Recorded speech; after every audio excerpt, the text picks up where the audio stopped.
Ìsìlámù pé ẹ̀sìn ọmọ tónítóní mùsùlùmí ló ń ṣe ààrẹ kí ló ṣe jẹ́. Ìsìlámù pé ẹ̀sìn ọmọ tónítóní mùsùlùmí ló ń ṣe ààrẹ kí ló ṣe jẹ́. Ìsìlámù pé ẹ̀sìn Ìsìlámù pé ìbá Ìsìlámù pé ẹ̀sìn ọmọ tónítóní mùsùlùmí ló ń ṣe ààrẹ kí ló ṣe jẹ́. Ìsìlámù pé ẹ̀sìn ọmọ tónítóní mùsùlùmí ló ń ṣe ààrẹ kí ló ṣe jẹ́.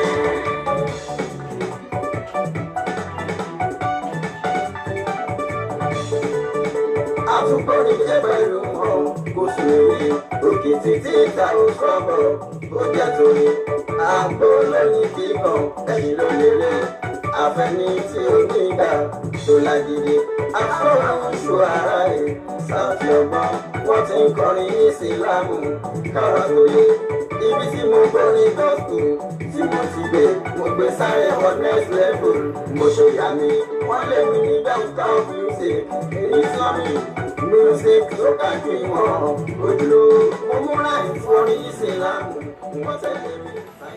أعوذ بالله من الشيطان الرجيم بسم الله الرحمن الرحيم ادع إلى سبيل ربك بالحكمة والموعظة الحسنة وجادله بالتي هي أحسن إن ربك هو أعلم بمن ضل عن سبيله وهو أعلم بالمهتدين أشهد أن لا إله إلا الله وأشهد أن محمد عبده ورسوله وبعد السلام عليكم ورحمة الله وبركاته أدعوكم فún Ọlọ́run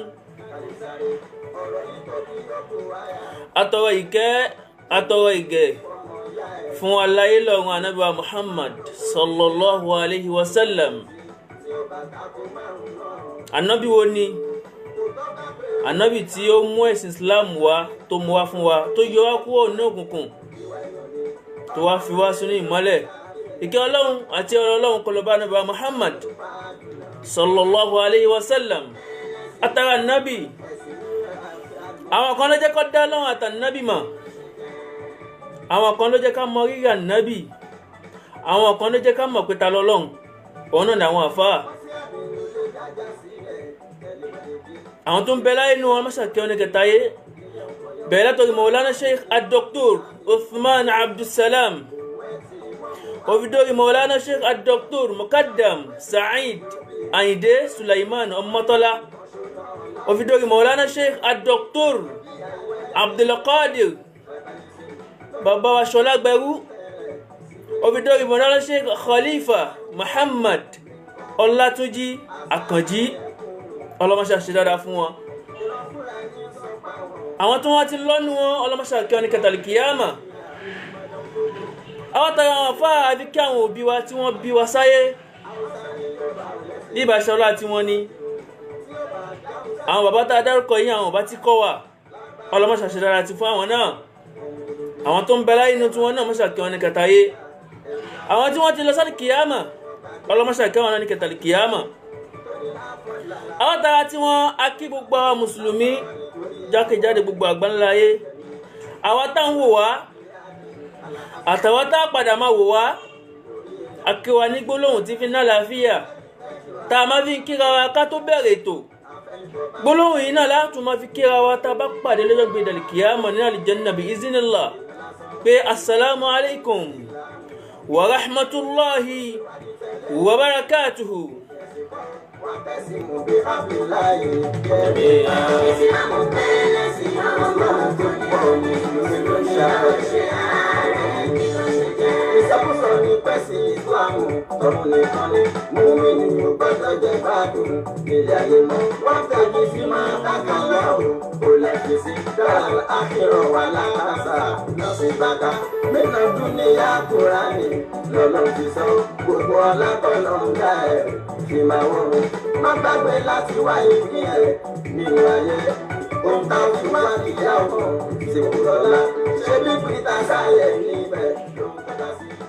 akíra káàbọ̀ lórí ètò wa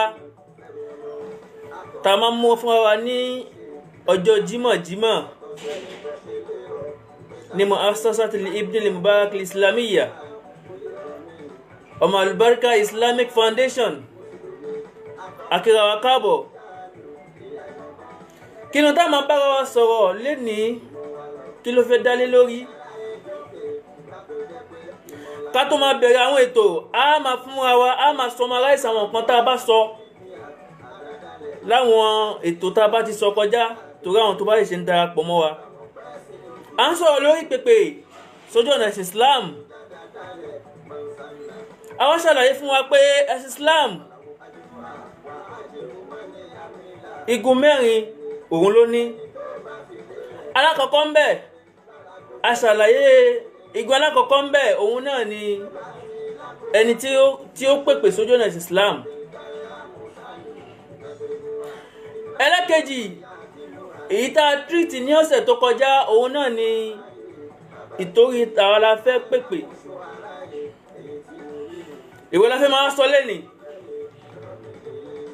Òun náà ni ojú ọ̀nà wo la gbọ́dọ̀ pèpè sí. Ìtorí kí la gbọ́dọ̀ fi gbé dáwà kalẹ̀. Ìtorí kí la gbọ́dọ̀ máa fi pèpè, ojú ọ̀nà wo la gbọ́dọ̀ pèpè sí. Òun la fẹ́ bára wa sọ lénìí. Ẹ dákun ẹ jẹ́ kí a farabalẹ̀ ká máa bá wa ká lọ bá ti máa ṣàlàyé fún wa lẹ́kùnrẹ́rẹ́.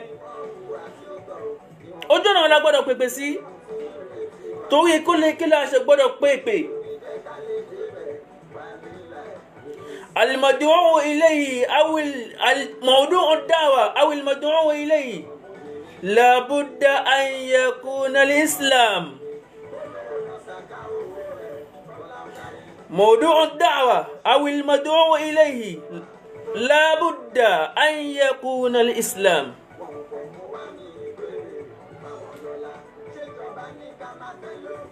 dandan ni, túláàsì ni, nọ́mbà túláàsì ni, kìí ṣe nọ́mbà fẹ́. Ni wípé ó gbé ìta gbọ́dọ̀ pèpè sí o, ẹ̀sìn Islam ló gbọ́dọ̀ jẹ́. Dandan ni, túláàsì ni, ojú ọ̀nà sílẹ̀ la gbọ́dọ̀ ṣe kí ni, la gbọ́dọ̀ pèpè sí. Torí òun lójú ọ̀nà ẹyọ kan ṣoṣo tọ́lọ́run ṣe kí ni, tọ́lọ́run bá yọ́nú sí.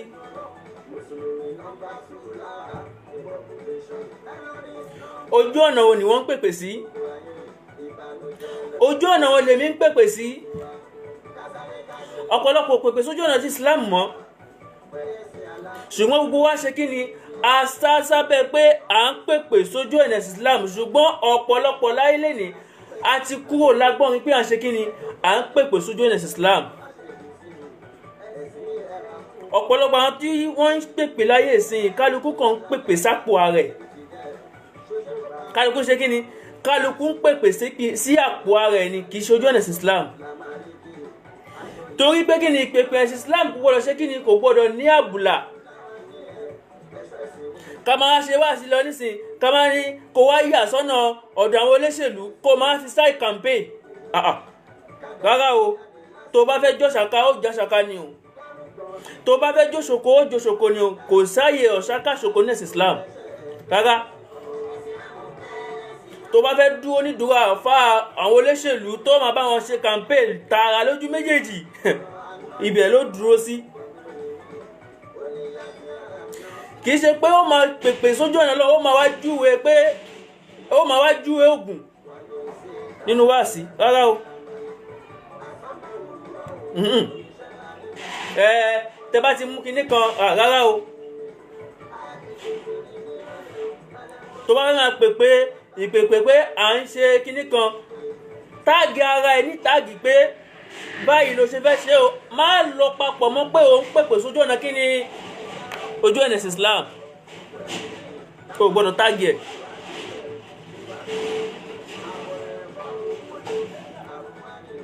Ọ̀nà tó gbọ́dọ̀ pèpè sí dandan túláàsì, kìí ṣe nọ́mbà fẹ́. Ẹ̀sìn Islam ni. Tó bá ọ̀nà pọ̀ tẹ́yìn lè pèpè sí, ọ̀nà pọ̀ tẹ́yìn lè pèpè sí dáadáa, ó pọ̀ jantirẹrẹ yàtọ̀ sí ọ̀nà ẹ̀sìn Islam o. Ṣùgbọ́n tó bá wá dìtámì pé o fẹ́ máa pèpè sójú ọ̀nà ẹ̀sìn Islam, àbó fẹ́ máa ṣe wáàsí, àbó fẹ́ máa ṣe dáwà, ó wá tágẹ̀ pé o àfẹ́ máa ṣe dáwà àfẹ́ máa pèpè sójú ọ̀nà tọlọ́hun tó bá fi lè tágẹ̀ nípa yẹn pé tọlọ́hun gbogbo nǹkan tó gbọ́dọ̀ máa mú gbogbo nǹkan tó gbọ́dọ̀ máa sọ kò gbọ́dọ̀ yàtọ̀ sí pé òun pèpè kíni òun pèpè lójú ọ̀nà tọlọ́hun ó gbọ́dọ̀ tiẹ̀ mú nǹkan kan mímọ́ tó bá sì fẹ́ ṣe pèpè tiẹ̀ pé ìpèpè òṣèlú ló fẹ́ ṣe àbí ìpèpè kó fẹ́ máa júwe nǹkan fáwọn èèyàn àbí yàn kó tó bá fẹ́ ṣe nǹkan báyìí o yàtọ̀ sí pèpè tọlọ́hun you are free wàá tágì ara ẹni pé ìpèpè tèmi ṣe báyìí ló ti dúró. Kí nìdí tí ó fi jẹ́ pé Islam la gbọdọ̀ pèpè sójú ọ̀nà ẹ̀? Bẹ́ẹ̀ ni, kí nìdí tó fi já sí pé kò sọ́nà míì tá a gbọdọ̀ pèpè síṣẹ́ tó ju Islam lọ? Òun náà ni kí ni Islam, òun ni nǹkan tó mú gbogbo ìṣẹ̀mí wa tá a ń lò láyé tó fi rọrùn. Islam ló jẹ́ kó rọrùn. Tá a bá wà àwọn obìnrin kí Islam tó dé, ipò wo làwọn obìnrin wà kí Islam tó dé? Obìnrin ò wúlò, wọn ní wúlò kankan, kò sí wúlò wọn kankan tí wọ́n wúlò. Kí Islam tó dé, obìnrin wọn máa ṣe kíni tó máa ti bí obìnrin báyìí inú kan rí mọ́lẹ̀ àbí kan pàdánù wọn mọ̀ wúlò obìnrin. Islam ló wá dé pé rárá o ẹ máa gbọ́dọ̀ pa wọ́n. Wọ́n ṣe kíni? Wọ́n ní wúlò tí wọn. Nǹkan wá pọ̀ bẹ́ẹ̀ tí Islam ṣe kíni tó mú wá fún wa tó jẹ́ kí ilé ayé ìṣe kíni kó rọrùn. Nínú nǹkan tí Islam wá gbé wá fún wa, òun náà ni ìbáṣepọ̀, àjọṣepọ̀.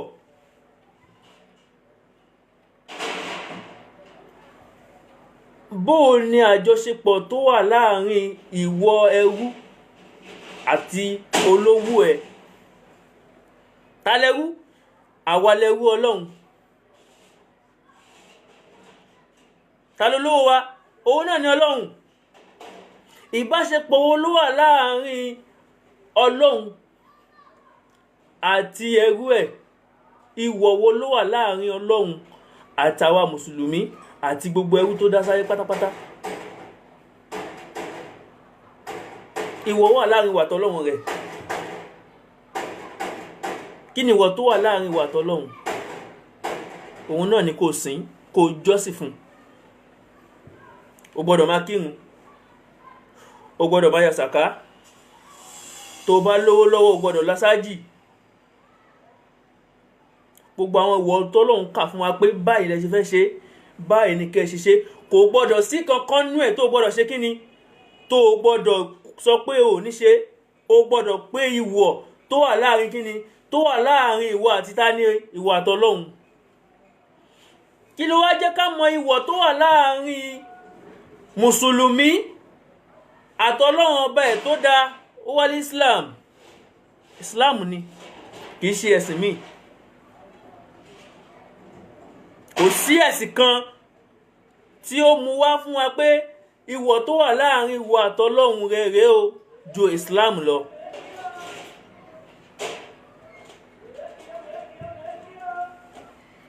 Alaqatul muslim bi rabbihi, ìwọ̀ tó wà láàrin Ọlọ́run ẹrú mùsùlùmí.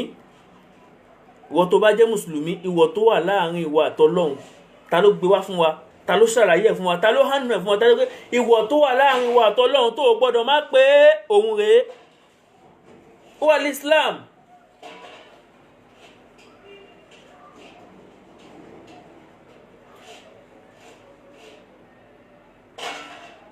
Kí wá ní Islam tún gbé wá fún wa? Alaqatul muslim bi akhihil muslim.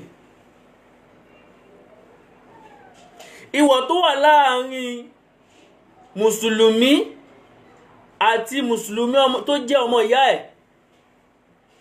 Tá bá fẹ́ sọ pé mùsùlùmí ọmọ ìyá kan náà ni wá, kí ló ṣàlàyé, kí ló jẹ́ ká mọ ìwọ̀ àti àjọṣe tó wà láàrin mùsùlùmí àti mùsùlùmí ẹgbẹ́ ẹ̀, mùsùlùmí ọmọ ìyá ẹ̀? Gbogbo ẹni tó bá ṣe ń jẹ́ mùsùlùmí láyé, kí ni wá? Ọmọ ìyá.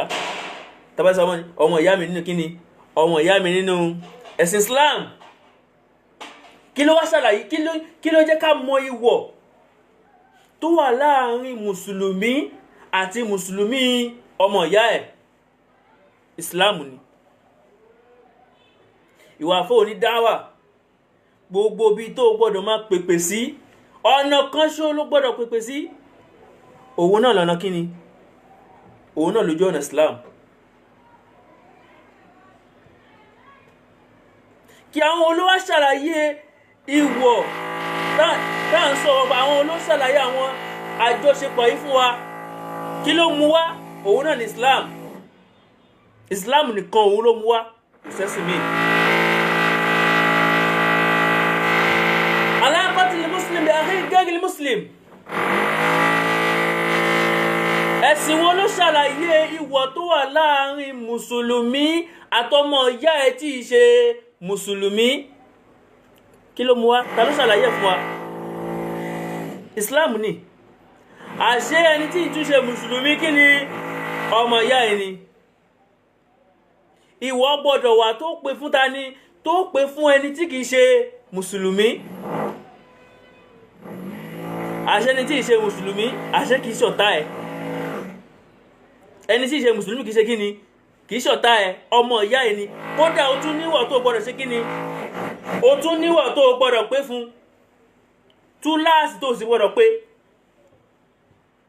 ṣé wọ̀ tó fẹ́ pé fún mùsùlùmí ẹgbẹ́ ẹ̀ tó jẹ́ mùsùlùmí ló fẹ́ pé fún mùsùlùmí tí ìṣe tó fẹ́ pé fún ọmọ ìyá ẹ̀ tí ìṣe mùsùlùmí. ìwọ̀ kí ló wá gbé wá fún wa kí ló ṣàlàyé ìwọ̀ tó wà láàrin mùsùlùmí àtọmọ ìyá ẹ̀ tí ìṣe mùsùlùmí. ṣé Islam ní ká hate wọn ni ṣé Islam ní ká má bá wọn ṣe ni báwo ló ṣe fẹ́ bá ẹni tí ìṣe mùsùlùmí báwo ló ṣe fẹ́ bá ṣe àṣọmọ ìyá ẹ̀ lòun náà àṣẹ kìí ṣọ̀tá ẹ̀ àṣẹni tó bá jẹ́ mùsùlùmí nìkan kọ́ ni ọmọ ìyá ẹ̀ àṣẹni tí ìṣe mùsùlùmí àṣọmọ ìyá ẹ̀ lòun náà.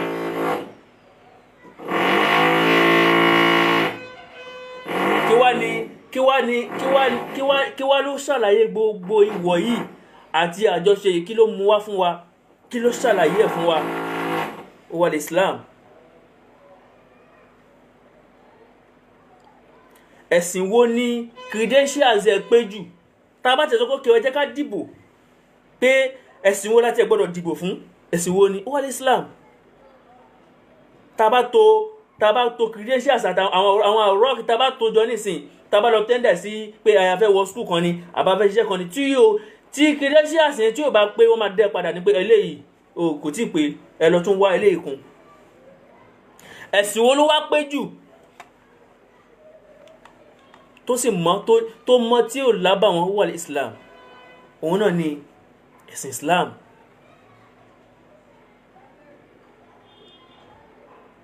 ẹ jẹ́ ká fi táìmù díẹ̀ ká fi kí àwọn tí wọ́n ti darapọ̀ mọ́ wa tí wọ́n ń wò wá bẹ̀rẹ̀ látorí Maulana Sheikh Ibrahim Ọláṣàbí Al-Khalili ọlọ́mọṣàjárí yín pé àmì wọ́n ṣàdúrà fún wa lọ́pọ̀lọpọ̀ bẹ́ẹ̀ ti fẹ́ kó rí fún wa ní ọlọ́mọṣàjọ́ rí bẹ́ẹ̀ fún yín. akẹ́wọ̀n bàbá wa Fadilati Sheikh Abubakar Uthman Erubu Amirul Jaish ọlọ́mọṣàbá kí bàbá ọlọ́mọṣàjárí yín pé ẹ kú tẹ̀lé wa ọlọ́mọṣà sọ yín lẹ́san oríire la ilaha illallah. akẹ́wọ̀n alájà wa Ruqayya Àṣàbí ọlọ́mọṣàjárí yín náà pé ẹ kú fọkàn bá wa lọ ẹ kú tẹ̀lé wa ọlọ́run má ṣáà fi gbogbo ìta ń ṣe yìí ọlọ́run má ṣáà fi sínú òṣùwọ̀n dáadáa wa la ilaha illallah ọlá Muhammadu Rasulullah ọlá la hawla wala quwwata illa billahil aliyyil azim. Islam pé ẹ̀sìn ọmọ tónítóní mùsùlùmí ló ń ṣe ààrẹ kí ló ṣe jẹ́. Islam pé ẹ̀sìn ọmọ tónítóní ló ń ṣe ààrẹ kí ló ṣe jẹ́. Islam pé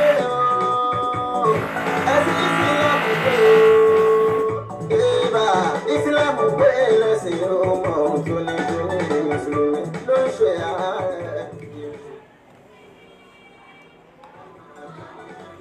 علاقة المسلم بالكون من حوله. Islam ló jẹ́ ká mọ̀ ló jẹ́ kí a mọ ìwọ̀, ló jẹ́ ká mọ bá ti utilize gbogbo nǹkan tó wà ní surroundings wa. Tá bá wo oyin lápèjúwe, oyin bó láti lo oyin.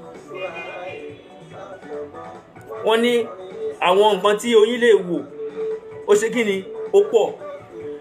Bó láti lo oyin. Odò lápèjúwe, odò báwo láti lò, àwọn nǹkan tún bẹ́ẹ̀ báwo láti lò, Islam ló jẹ́ ká mọ̀. Màálù, ààrẹ ẹran láàrẹ̀, ààrẹ mílíkì láàrẹ̀, gbogbo àwọn nǹkan yìí kí ló ṣàlàyé ẹ̀ fún wa, kí ló jẹ́ ká mọ rírì ẹ̀, kí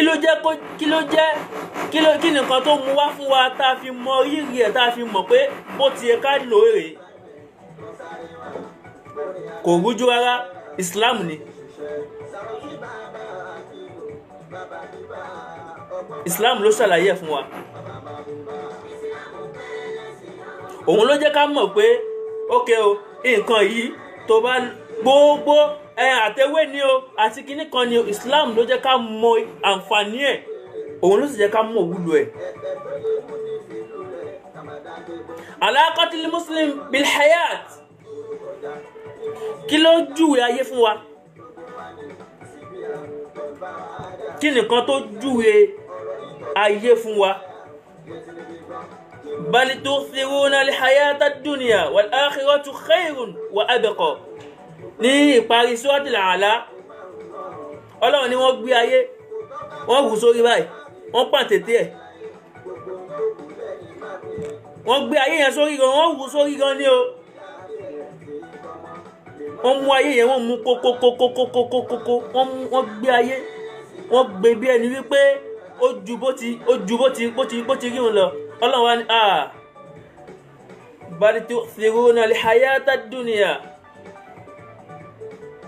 wal-akhiratu khayrun wa abqa. Bẹ́ẹ̀ sì ni ọjọ́ ìkẹyìn tí ń jẹ́ ọjọ́ ìgbéǹde al-kiyama, òun ló fi lóore jù o. Òun ni ó ti ṣe kí ni? Òun ni ó ṣẹ́kù. Ilé ayé máa ṣe kí ni? Ilé ayé máa tán. Ìṣẹ̀mí ayé kí ló sì jẹ́?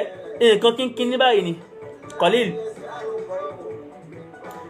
Ìṣẹ̀mí ọlá máa wá lò tí ó máa lọ gbére, tí ó máa lọ gbére, tí ó máa lọ gbére. Òun náà ni al-kiyama. Ìwọ ló wá yẹ ká wá nínú méjèèjì.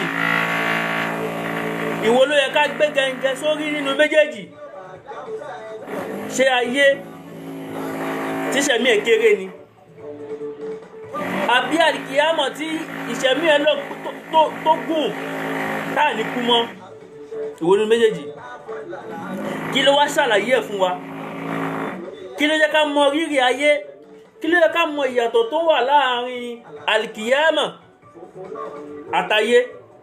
Al-kiyama ni, ayé ni, àlìjọ́nà ni, iná ni. Tó bá ṣe dáadáa láyé, wàá gbẹ̀san. Tó bá ṣe àdàkejì, wàá gbẹ̀san. Okay? Tó bá jẹ́ a sọ fún wa ní last week wípé okay o, a sọ̀rọ̀ nípa ìyàtọ̀ tó wà láàrin mùmìní àti mùsùlùmí. A wá jẹ́ kó yára wa pé mùsùlùmí ó ti wà lójú ọ̀nà, ṣùgbọ́n tó lè jẹ́ kó jèrè jù tó fi ní kọ máa wájú Ọlọ́run, òun ni kó dé ipò mùmìní. A wá sọ wípé okay, kí ló gbé mùmìní wá? Kí ló yẹ ká mọ̀ wípé okay o, tó bá ti di mùmìní o, ipò báyìí ló máa ṣe kí ni o, ipò báyìí ló ti wà ní iwájú Ọlọ́run.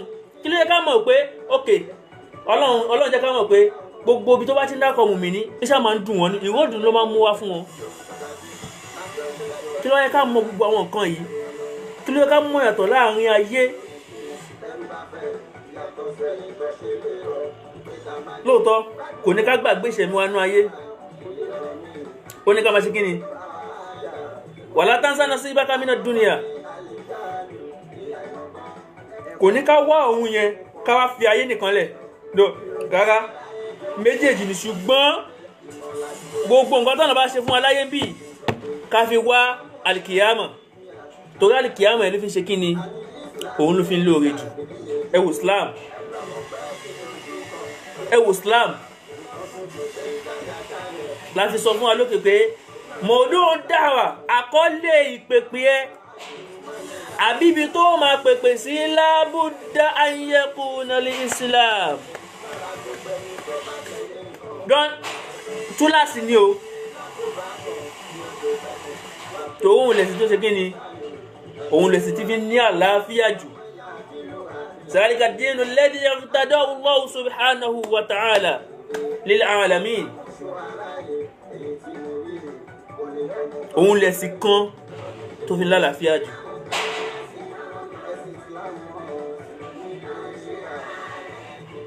àwọn ìwọ̀ àti àjọṣepọ̀ òun láti ṣàlàyé fún wa yẹn tí Islam gbé wá Islam yìí náà ló tún jẹ́ ká mọ̀ behaviors al-akhlaq Islam ló jẹ́ ká mọ̀ Islam ló jẹ́ ká mọ̀ bóò láti máa wùwà bóò láti máa ṣe ìṣesí kí ló gbé wá fún wa kí ló jẹ́ ká mọ̀ ó wà ní Islam ṣé a lè dárúkọ ẹ̀tàn ni a lè ṣàlàyé ẹ̀tàn ó pọ̀ jantirẹrẹ a kọ́ máa ṣe kí ni a máa ṣàlàyé fún wa ń bẹ̀ ni a máa wí fún a máa gé ṣàlè wí tán tàbá ní ká máa tẹ́lẹ̀ bá ṣáà àti ẹ̀lì wí tán ibùdó kan ni táà lè ṣe kí ni táà lè wèjá tán a kọ́ máa mú fúnra wa ń bẹ̀ tá máa ṣàlàyé kí ni tá máa ṣàlàyé fún wa ń bẹ̀ ni àfàsìkò yìí kí àwọn tí wọ́n ti ṣe darapọ̀ mọ́ wa àwọn alájà wa Ọláníyan Abímbọ́lá Adé akíyín ẹ káàbọ̀ ẹ kú ìdarapọ̀ mọ́ wa Ọlọ́run bá wa kíyín àti kí alájà wa Rùkọ́yà Àṣàbí àti kí wọn lẹ́ẹ̀kan ẹ̀yin náà káàbọ̀ ẹ kú ìdarapọ̀ mọ́ wa. nínú àwọn ìwà behaviors tí Islam mú wá tó yẹ pé kí Islam tó dé kò sí Islam ló wá dé ló wá júwe fún wa pé eléyìí o kò tọ́ bẹ́ẹ̀ tí mo ṣe lélẹ̀ nínú ẹ̀ ní al-amana ìfipamọ́ sí ni lọ́dọ̀ gbà bá mi fi pamọ́ kí wọ́n ní alájà ẹ bá mi dowó yìí mú kó wá jẹ́ bí a ti fún un nì ẹ bá mú nǹkan mi gẹ́lẹ́ bó ti fún un kó wá ṣe kí ni kó dá padà fún ẹ òun ni àmánà ǹjẹ́ ó wà kí Islam tó dé ǹjẹ́ a rí kí Islam tó dé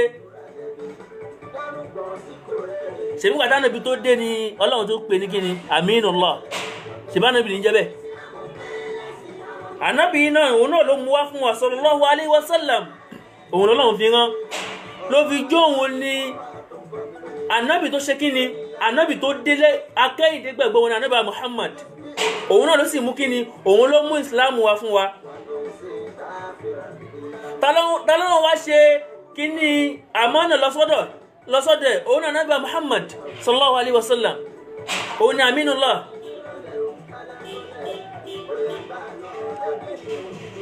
torí ànábì ní kí ni òun ni Aminullah òun náà ló ṣe kí ni òun lọ́lọ́run fi ẹ̀sìn Islam yìí òun ló fi rán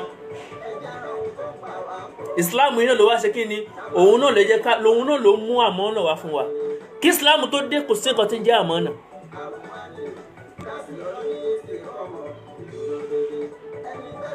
nínú àwọn behaviors akhlaq tí Islam mú fún wa òun náà ni asidik òdodo ṣé òdodo wà kí Islam tó dé ni kò sí Islam ló ṣe kí ni Islam ló jẹ́ ká mọ rírì òdodo ẹ gbọ́dọ̀ ṣòdodo ẹ ṣòdodo pẹ̀lú Ọlọ́run báyìí Islam ló mú wá gbogbo àwọn nǹkan tá a mú wá fún yìí ẹ̀rí wà nínú ẹ̀ Islam ó wó gbogbo ẹ̀ lóyìn Kùránì jú ẹ̀ fún wa ṣùgbọ́n tá a bá ní ká máa ka àkọ́kọ́ náà àwọn kinní yìí àsìkò tá a ní kò tó nǹkan nínú àkọ́kọ́ Islam tún mọ́ fún ọ̀rọ̀ ní al-adil déédéé kò sí nǹkan tí ń jẹ́ déédéé kí Islam tó dé Islam ló jú ẹ̀ fún wa pé o gbọ́dọ̀ ṣe déédéé láàrin ọkọ gbọ́dọ̀ ṣe déédéé láàrin ìyàwó ìyàwó gbọ́dọ̀ ṣe déédéé láàrin wọn àtọkọ ẹ̀ ọmọ gbọ́dọ̀ ṣe déédé láàrin àwọn òbí ẹ̀, òbí gbọ́dọ̀ ṣe déédé láàrin gbogbo ibi tó bá wà, ó gbọ́dọ̀ máa ṣe déédé. Ìmáàmù gbọ́dọ̀ ṣe déédé láàrin gbogbo àwọn tí ń tẹ̀lé lẹ́yìn. Ìmáàmù gbọ́dọ̀ máa fojú sáǹpù owó báyìí, ọmọ wa ti 1,000 naira, ọmọ àti sọ́dọ̀ rẹ̀ àwọn owó change rárá o ṣe déédé. Tó bá jẹ́ pé àwọn olóṣèlú wa wọ́n ṣe déédé ni, gbogbo bí Nàìjíríà ṣe rí kò ní ṣe kíni, kò ní rí bẹ́ẹ̀. Islam àti Nàìjíríà ti dáa jù báyìí lọ, àbí ayé lápapọ̀ kò sí déédé mọ́. Déédé ti ṣe kíni, déédé ti sọnù. Gbogbo wa pátápátá ìkan náà ni wá. Islam ò yà lọ́tọ̀ọ̀tọ̀ pé àwọn eléyìí ọ̀tọ̀ ni, eléyìí ọ̀tọ̀ ni. Sàárè tèmi ó wọ̀, òun ni Buhari, òun náà ni ó wọ̀. Ẹsẹ̀ mẹ́fà náà ni, kò yàtọ̀. Gbogbo wa pátápátá lọ́dọ̀ Ọlọ́run kí ni wá o? Déédé kan náà ni wá. Àyè kan wà tó já sí wípé òun ní ń ṣàlàyé déédé yìí fún wa. Àyè kan ló wà tó já sí wípé wà ọ̀rọ̀ déédé tá ń bára sọ̀rọ̀ yìí, òun lọ́lọ́run fi ṣe wá sílẹ̀ fún wa, òun náà ni Mákà. Èèyàn ńlá tó ti rò pé tó fi kú láyé ẹ ò lè rí, ẹjọ́ dúró báyìí ni. Kò sí yàtọ̀ láàrin pé president dúkan leléyìí kíní kan rárá. Aṣọ ara mi kan náà lẹ́jọ́ ṣe kíni, lẹ́jọ́ wò lọ ibi, kò sí orí òjò rí. Bí Islam ṣe wá rí nìyẹn. Tó bá jẹ́ pé gbogbo ilé tá bá fi òfin Ọlọ́run tá bá fi rúlù gbogbo ayé pátápátá bí Nàìjíríà ládàṣà lẹ́ṣà, wàláhì tàláhì kò gbogbo bí gbogbo ẹ ṣe rí rúdurùdu yìí, wàláhì kò lè rí bẹ́ẹ̀. Nítorí pé kíni, Ọlọ́run bá ló ṣe kíni, òun ló jú ẹ̀ fún wa. Ọlọ́run bó sì ní sàn kan fún wa kó ṣe kíni, àwọn èèyàn lá ní ká àgàbàǹgebè. Ṣùgbọ́n tọ́nà Ọlọ́run gbọ́dọ̀ wí nǹkan kó má ṣe kíni, kó má rí bẹ́ẹ̀. Kò wá sí nǹkan tó wá mú ìṣedédé, kò sí ohun tó mú wá fún wa ju kíni, ju ẹ̀sìn Islam lọ. Ẹ̀sìn Islam náà ni. Nínú tí Islam mú wá fún wọn náà ni àtàáwùn, ìrànlọ́wọ́, ká máa ranra ẹni lọ́wọ́. Kí ló mú wá fún wa o? Islam ni. Kò sí kí Islam tó dé, èmi àti ẹ ṣáà ranra wa lọ́wọ́ lénìí. Tán bá sunkún wá sọ́dọ̀ ẹ, ṣé ẹ̀rín náà ń bá jáde? Ṣé o tún máa dákún ẹkún yẹn fún wọn? O lágbára kéèyàn tó lè ronú pé jẹ́ ń lọ bá lágbájá. Ó ti mọ̀ wípé bùkátà òun gbọ́dọ̀ ṣe kíni, ó gbọ́dọ̀ bíyá tóun bá ṣe kíni, tóun bá dọ́dọ̀ ẹ̀. Ǹjẹ́ bó ti ro kan nì, ǹjẹ́ níbẹ̀ ló bá lọ́dọ̀ ẹ̀? Ǹjẹ́ ní bó ti sunkún wọlé ẹ̀yẹn ṣó rẹ́rìn jáde ni? Oríṣiríṣi ọ̀nà tẹ́yìn wá fi ṣe dáadáa ó ti wá pọ̀ láyé nìsín. Tẹ́lẹ̀mí bá yọ́ sónú yàrá ẹ̀ pé ó fún ẹni 1 naira lásán, wọ́n gbọ́dọ̀ announce ní rédíò pé lágbájá báyìí wọ́n fún wa ní àwọn aláàjì wa kíní kan, wọ́n fún wa ní 1,000 naira, aláàjì wa kíní kan wọ́n fún wa lápò sìmẹ́ntì tí wọ́n bí wọn lẹ́kọ́ máa announce ẹ̀ pé ó ṣe nǹkan sí mọ́sálásí. Ó fẹ́ ṣèrànlọ́wọ́ ilé Ọlọ́run lápèjúwe nísìn. Wọ́n ti wá sọ pé kìíní kan Ọlọ́run dẹ̀ pé ok ṣé wọ́n ti wá announce ẹ salamu alaikum, ó ti gba ládàá pé ó ṣe dáadáa dọwọ́ èmi àti ẹ. Gbogbo àwọn nǹkan tá à ń wí yìí, wà máa ń yúdìlè ẹni tọ́lọ́run bá fi mọ̀nà, òun ẹni tó mọ̀nà o. Ẹni tọ́lọ́run bá sì fi mọ̀nà, kò sí ẹ̀dá alààyè kankan tó lè ṣe kíni, tó lè fi mọ̀nà. Gbogbo àwọn nǹkan yìí náà èmi àti ẹ, Ọlọ́run má ṣà fún wa ṣe lórí ẹ̀. Kí ni ohun tí a tún fẹ́ ṣàlàyé fún wa nínú nǹkan tí Islam mú wá? Òun náà ni al-ihsan, human feelings. kò sí human feelings mọ́ láyé sí ó ti sọnù. Tí human feelings bá wà ní àwọn ọmọ Ádámù méjèèjì ǹjẹ́ ìkan á para wọn. Tí human feelings bá wà ní àwọn ọmọ ìyá Ànábì àwọn ẹ̀gbọ́n Ànábì Yusuf ṣé wọ́n á jù sínú kànga.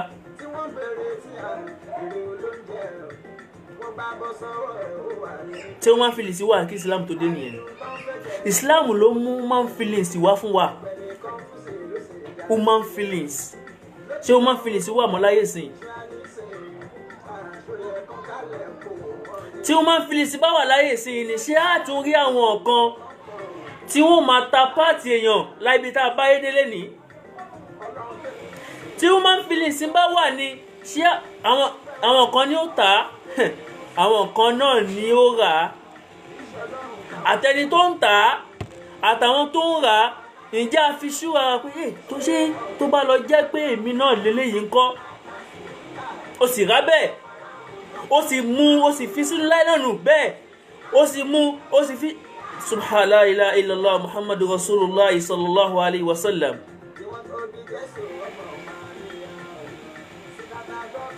Èèyàn alárara bíi tiẹ̀ ó sì mú, ó sì dú.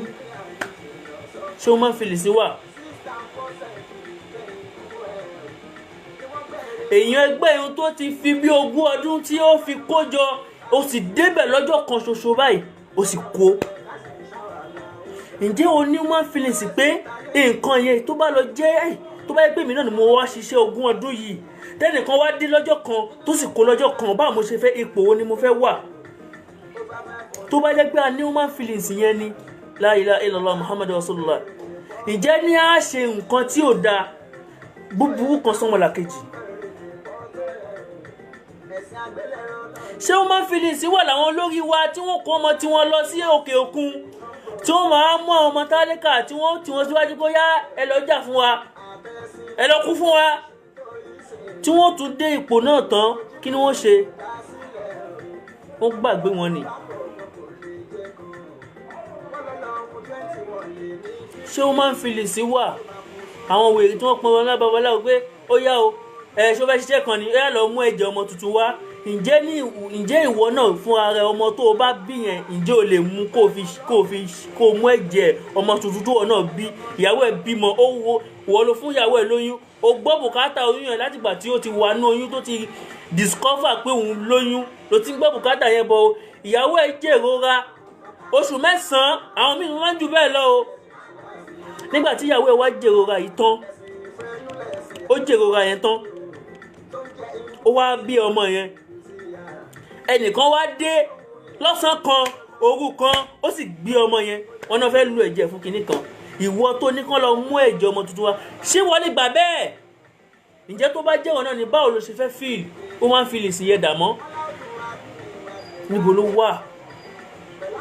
Ta ló ní feelings pé ǹjẹ́ àìdá tí mo fẹ́ ṣe kó wá rò lẹ́ẹ̀mejì tó bá lọ jẹ́ èmi náà ńkọ́? Tó bá jẹ́ ẹni tó súnmọ́ mi ńkọ́?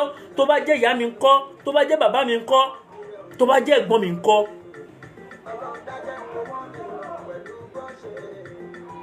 Kò yín ò tiẹ̀ ṣiṣẹ́ mọ́. Ṣé bá ti rí ìyá tí ń lo èyí bá ti rí ọmọ tí ń lo ìyá àbí tí ń lo bàbá tí ń lo bí ẹ̀ yín ò tiẹ̀ sí mọ́. Azin ìwọ gangan fúnra ẹ̀ láti ẹ̀ ń sọ̀rọ̀ nípa ẹ̀ torí ayé náà ti bàjẹ́. Ìyá òbí tí ń lo ọmọ náà, so kò sí tuntun ní pé kó fi rẹ̀ sípò ẹbí rárá. Ìwọ gangan fúnra ẹ̀ láti ẹ̀ ń sọ̀rọ̀ nípa ẹ̀. Ẹni tó tọ́ ní bíléèdì lọ́wọ́ ní ti fara bíléèdì yẹn kọ́kọ́ fi yá rẹ̀ pé ṣé mo ṣe máa fi lè so definitely tí n bá yá ẹni ní bíléèdì bí mo ṣe bá ṣe kí ni bó ṣe máa rí leléyìí o. Tó bá yẹ pé a bá ń ṣe bẹ́ẹ̀ ni tá à ń fi iná jó ara wa ká tó máa fi jó ọmọlàkejì ni wàláhì iṣẹ́ búburú láyé yìí wàláhì tàláhì ó máa dínkù. Àwọn máa wá ṣe definition feelings fún wa. Wọ́n ní taqdimu ligayri ala nafsi. Òun náà ni kí náà máa jú ẹ. Yorùbá wọ́n máa ń pòwe kan. Wọ́n ní tí náà bá ń jó ọmọ ẹni tó ń jó èèyàn tààrà ìlà ọkọ̀ máa ṣe kí ni? Wàláhì Islam ní ọ̀rọ̀ yẹn kìí ṣe ọ̀rọ̀ tí ó ní àlàáfíà. Islam ní rárá kìí ṣe bẹ́ẹ̀. Yorùbá ní taqdimu nafsi ala ghairi tí ó bá sọ nìyẹn ṣùgbọ́n ihun tí Islam dá púpọ̀ Islam dùn púpọ̀ Islam wá dé wá ní rárá o bẹ́ẹ̀ kọ́ o taqdimu ghairi ala nafsi ni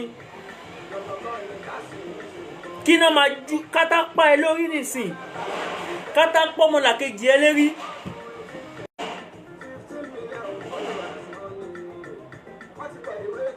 تقديم الغير على النفس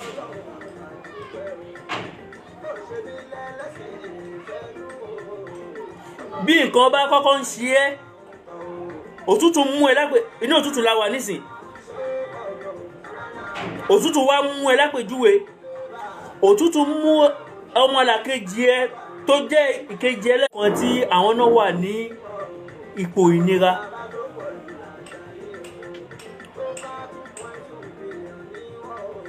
ta ló lè ṣe àní òtútù àní atápá ẹ lórí omi rẹ̀ lọ́wọ́ ẹ ọmọlàkejì ẹ náà atápá òun náà lórí Islam ní kọ́kọ́ gbé fún kóhun mú mi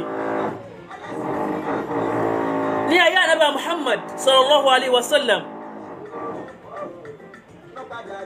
wọ́n jà ogun kan orúkọ yẹn jẹ́ ogun Yarmouk ó ní arákùnrin kan à ń pè ní Abi Jahama ó wá gbọ́ pé ọmọ ìyá mi lójú ogun situation tó wà ó wà critical wọn ò rí omi mu àwọn ọ̀tá ti káàmpù wọn síbi tí wọ́n ti lè rí kíni tí wọ́n ti lè rómi wọ́n sì ti wound wọ́n wà helpless kí nìkan tó lè ṣe fún wọn òun náà ni kí wọ́n mú mi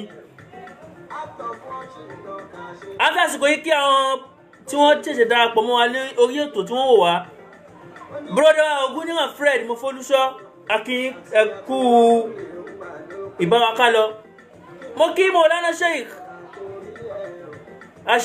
Hamidu láti ìlú Ìpókíà Ọlọ́run láti Ògbómọ̀ṣọ́ nù ní Sheikh Hamid wọ́n wá ọmọ Ìpókíà ni wọ́n ṣùgbọ́n wọ́n tẹ̀dó sí ìlú Ògbómọ̀ṣọ́ ẹkú ọlá ọlọ́mọṣàjá rí yín pẹ́ àmín ọlọ́mọṣàjá rí yín pẹ́ so Abi Jahama tá a sọ yìí ó gbúwo pé situation tọmọ ìyá mi wà ní ojú ogun ni ó wá ta kán ó wá kó lé ó gbé omi dání láti lọ ṣe kíni láti lọ gbé fún ọmọ ìyá ẹ̀ tí ó nídìí ìrànlọ́wọ́ ẹ̀ ní ojú ogun kí ni kọ́tà ṣàlàyé fún wa ní wípé feelings náà sọ̀rọ̀ fún wa yóò pé Islam ní taqdimu li ghayri ala nafs tí kọ́kọ́ bá ń ṣe ẹ́ tó ń ṣe ọmọlàkejì ẹ kọ́kọ́ gbọ́tọ̀ ọmọlàkejì ẹ yẹn torí pé kí ni a strong ìjọ ara wa lọ Abi Jahama yìí ó wá dé ojú ogun bó ṣe wá dé ojú ogun yìí ó ti rí ọmọ ìyá ẹ̀ kó gbé omi kó fi sọ́mọ ìyá lẹ́nu kó fi rọ́ báyìí ẹnìkan kàn kígbe ni pé yéè mo ti kú o ọmọ ìyá Abi Jahama yìí ó wá ní wo fèmílẹ̀ sórí ó dà ń pé condition ìwé ẹni tí mò ń gbọ́ yẹn ó dà ń pé condition fẹ́ ṣe kí ni ó fẹ́ ju tèmi lọ la ilaha illallah Muhammadu Rasulullah sallallahu alaihi wasallam ẹ wo nǹkan tí a ń ṣàlàyé fún wa kí ni nǹkan tí ọmọ ìyá Abi Jahama ṣe ń bẹ̀ ni ó ṣe taqdimu li ghayri ala nafs kò ṣe taqdimu nafs ala ghayri ó kọ́kọ́ tọ́jú ẹ̀mí ọmọlàkejì kó tó di pé ó ṣe kí ni kó tó di pé ó tọ́jú ẹ̀mí ara tiẹ̀ tí Islam kọ́ wa nìyẹn ṣé mi lè ṣe kọ́mọ tó jogún èmi ó jọgbọ̀n ṣe mọ́mọ̀dá wọn bá kiri ọmọ kan ò lè wá pa iye oníyà ọmọ kan ò lè wá pa àbọ̀ nígbàgbà o kọ́mọ tó jogún ìmọ̀ ṣe kí ni èmi á jọgbọ̀n ǹjẹ́ ló lè nira ẹ lára fi gun ọmọlàkejì ẹnu ó kéré náà tó lè ṣe kì í ṣe pé kò sí àwọn tó lè ṣe láyè sí yìí wà ṣùgbọ́n ó wọ́n ni gẹ́gẹ́ bá ti ń wí lọ nígbàtí àbíjámọ̀ tó tún dé ọ̀dọ̀ ẹni tí ọmọ ìyá rẹ̀ tọ́ka ilẹ̀ tó kó lọ gbé omi fún pé condition ti ẹ̀tún critical ju ti tòun lọ kó gbé omi sóhun náà lẹ́nu òun náà tún gbọ́rọ̀ pé orí mi o mo ti fẹ́ kú o ìyẹn náà ti sọ pé wo ó dàbí pé condition ẹlẹ́lẹ́ ó dàbí pé ó fẹ́ ju tèmi lọ ẹ̀yà sáré lọ gbé mi fún lọ èmi sì lè endure mo ṣe èmi sì lè wà ókè báyìí mi ò kò tí tèmi ò tí débi tí condition tèmi ò tí tó yẹn àbíjábọ̀ tún kó mẹ́ ó tún lọ sí nígbà tó tún dọ́dọ̀ eléyìí náà òun náà tún gbówó ẹlẹ́mìí ti pé tí ìgbà tábíjábọ̀ padà wá lọ wo ọmọ ìyá ẹ̀ ni ó padà sí kí ni ó padà jáde láyé kí ni nǹkan kí ló kún fa tó fà á tó fi jáde láyé òun ni pé kí ni ó sacrifice ara ẹ̀ fún kí ni fún ọmọ ìyá ìkejì ṣé mi lè sacrifice ara tèmi fún ọmọ làkejì ṣé ìwọ lè sacrifice ara ẹ̀ fún ọmọ ìyá ẹ̀ à ń bira wa o ti rí ọ̀nà kan tí wọ́n fi survive o wá tún rí ọ̀nà míì ẹnìkan sì ń bẹ́lẹ́gbẹ̀ẹ́ tó ò rí ọ̀nà kankan rárá o sì tún mọ̀nà tó tún rí o tún wú amáyà báyìí kí ló dé pé òun náà kó protocol èmi ti rọ́nà báyìí o ṣùgbọ́n náà báyìí ó yá ìwọ náà lọ báyìí èyí tí Islam tún wá júwe fún wa ní wípé ok ṣé o ti wà lórí ọ̀nà ìwọ náà ọ̀nà tí mo ń lọ ní ó yá tó ọ̀nà tí mo gbà tí mo tọ́nà fi dá mi lóhùn ìwọ náà gbọ̀nà báyìí Ọlọ́run á dá ẹ lóhùn ṣèbówe tí Yorùbá máa ń pa ní wípé adìyẹ ò kí ń fi ibi tó ti ń jẹ ọmọ ẹ̀ àbí wọ́n báwọn náà ṣe wọ́n pò rádaràdà yẹn gbà wọ́n ní adìyẹ ò kí ń fi ṣe kí ni adìyẹ ò kí ń fi ibi tó ti ń jẹ ọmọ ẹ̀ ṣé bí Islam ti kọ́ wa nìyẹn ẹ má jẹ́ ká da àṣà ẹ má jẹ́ ká da papọ̀ mẹ́sìn o ó yàtọ̀ kò tiẹ̀ jọra wọn àyè ọ̀tọ̀ọ̀tọ̀ ló wà ọ̀nà tó ń gbà ẹ tó mọ̀ pé ọ̀nà tó fi nílọ síwájú yẹn ni o sì rí ọmọ ìyá ẹ ọmọ làkejì ẹ tí Ọlọ́run ò tí ì kọ́ pé kóhun discover ọ̀nà yẹn sọ fún mọ̀nà ìyẹn ò ní kí ìwọ ibi tó wà nínú kó ṣe kí ni kó fà sẹ́yìn iwájú náà ló máa lọ o lè lọ sẹ́yìn kó fàyàn sókè ìyẹn ò ní kí díẹ̀ já wálẹ̀ kó o sì máa fàyàn wálẹ̀ báyìí ìyẹn ò ní kí ìyẹn ò gbé kò gbé ẹ̀gà ẹja ní kí ni ẹja ní human feelings ká tó ṣèyàn láburú ó mú wọn làkejì ó sì ń fẹnu bà jẹ́ káàkiri wọ́n ní ibi tí ẹnu sì dé ẹsẹ̀ ò ṣe kí ni ẹsẹ̀ ò dé bẹ́ẹ̀ kó o tó lè máa fẹnu bọ ọmọ ìyá ẹ ọmọ làkejì ẹ kó o tó lè máa sọ ọ̀rọ̀ àlùfàǹṣá sí ká kó o tó lè máa bà jẹ́ káàkiri pé báyìí ó sì mọ̀ pé ẹlẹ́nu dán ni ọ́